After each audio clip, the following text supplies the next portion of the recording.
ہم کریں گے ہر مظلوم کی حمایت۔ السلام علیکم، میں ہوں حورین فاطمہ اور آپ دیکھ رہے ہیں حمایتی نیوز HD چینل۔ نظر ڈالتے ہیں آج کی اہم خبروں پر۔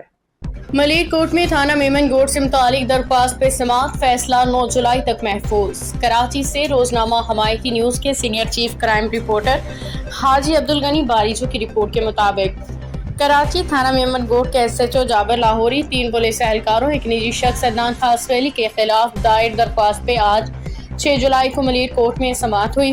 ایڈیشنل ڈسٹرکٹ اینڈ سیشن جج ADJ 7 امجد سمرو نے کیس کی سماعت کی۔ درخواست گزار محمد اختر حیدری کی جانب سے سینئر قانون دان ایڈوکیٹ فرمان علی گوپال نے دلائل پیش کیے، جبکہ پولیس کی جانب سے بھی اپنا موقف عدالت کے سامنے رکھا گیا۔ درخواست میں موقف اختیار کیا گیا کہ 18 جون کو درخواست گزار کے بیٹے ذاکر حسین حیدری غیر قانونی گرفتار 3 دن غیر قانونی خفیہ جگہ قید کر رکھا تھا۔ میڈیا پہ خبریں نشر ہونے کے بعد ان کی گرفتاری ظاہر کی گئی تھی۔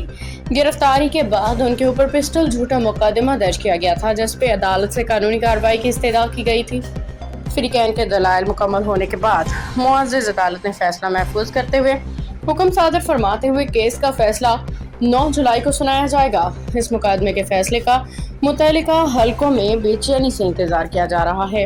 باخبر رہیے ہر جگہ ہر وقت، جانیے ملکی و غیر ملکی حالات و واقعات یقین کے ساتھ۔